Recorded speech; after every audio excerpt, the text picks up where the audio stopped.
Alors dans cette vidéo aujourd'hui, je vais te parler, est-ce que tu vas plutôt filmer en Cinelike D ou en Cinelike V avec ton Panasonic GH5 ou bien avec ton Panasonic GH4 et tous les autres DSLR Panasonic. C'est ce qu'on va voir par rapport à ça. Est-ce que quand tu vas faire une vidéo ou est-ce que quand tu vas tourner un clip, tu vas plutôt te mettre en Cinelike D ou en Cinelike V?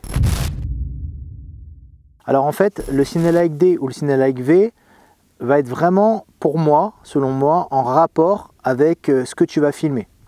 Donc, est-ce que tu vas faire plutôt un clip avec une ambiance plus douce, si c'est un son plus cool, par exemple, si c'est une meuf que tu vas filmer, il vaudrait mieux pas se mettre en Cinelike V parce que les contrastes vont être beaucoup plus durs et ça va concrètement durcir son visage. Et les meufs, en général, elles n'aiment pas trop ça. Donc tu vas être plutôt sur du Cinelike D puisque ton image va être beaucoup plus douce. Par exemple là, moi je suis en Cinelike D, concrètement un petit peu décontrasté par rapport à la lumière. Et ton Cinelike D ou ton Cinelike V va être vraiment en rapport aussi avec la lumière que tu vas avoir à ce moment-là. Donc par exemple aujourd'hui, dans un temps comme aujourd'hui, si tu vas tourner en Cinelike D, tu vas plutôt faire un clip voilà, avec une ambiance plutôt colorée puisque là on a aujourd'hui un temps où il n'y a pas un seul nuage, il fait super beau.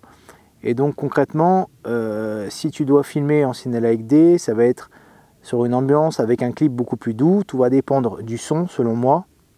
Moi je me dis vraiment que le Cinelike D ou le Cinelike V est en rapport avec le son.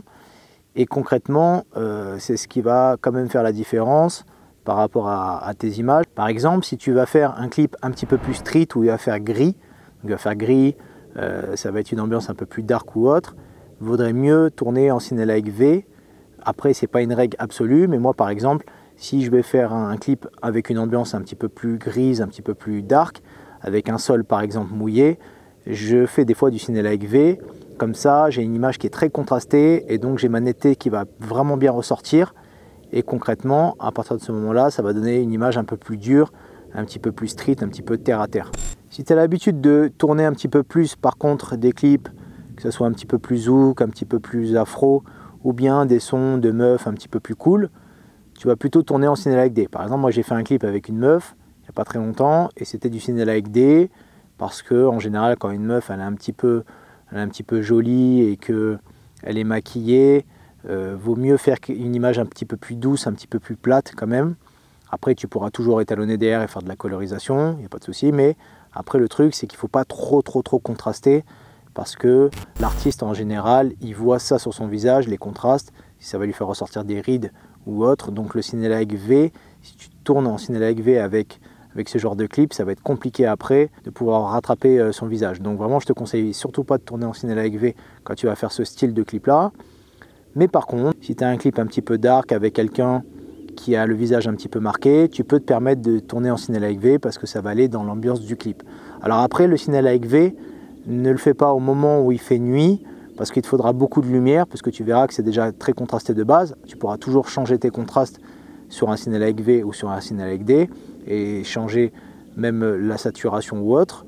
Mais déjà de base, tu verras qu'il est quand même très contrasté, donc il faudra quand même pas mal de lumière. Moi, je te conseillerais plutôt que si tu tournes un Cinelike V, ça va être au moment où il fait gris, où tu vas avoir un ciel nuageux par exemple. Ça peut être pas mal. Avec un sol mouillé aussi, quand il a plu un petit peu avant, ou même quand tu es en train de tourner et qu'il pleut déjà.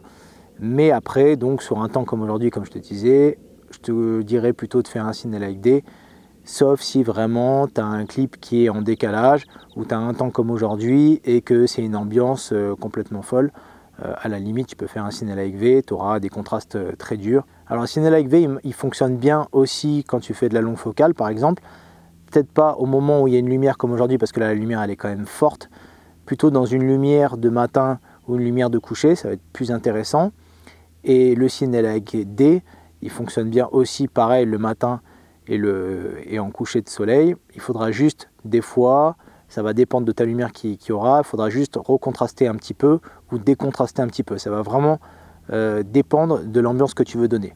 C'est pas une règle précise en soi, mais ça va être en fait vraiment selon toi et ton humeur et les idées du clip que tu vas mettre en image. Donc vraiment c'est pour donner le ton à ton image et à partir de là tu feras des tests parce que c'est important et qu'il faut toujours tester. D'ailleurs, j'en parle directement de ma nouvelle formation où je te montre un petit peu comment on cadre et je te montre pas mal de choses. Parce qu'à un moment donné, il y a une partie où je montre mes images de clips, donc quand elles sont brutes. Tu pourras voir un petit peu si tu vas être, à force de t'entraîner en ton âge, plutôt faire du Cinelec D ou si tu vas plutôt faire du Cinelec V. Donc voilà, c'était la vidéo pour parler du Cinelec D et du Cinelec V. Et donc tu peux toujours t'abonner à la chaîne et donc je te dis à bientôt pour la prochaine vidéo. À bientôt.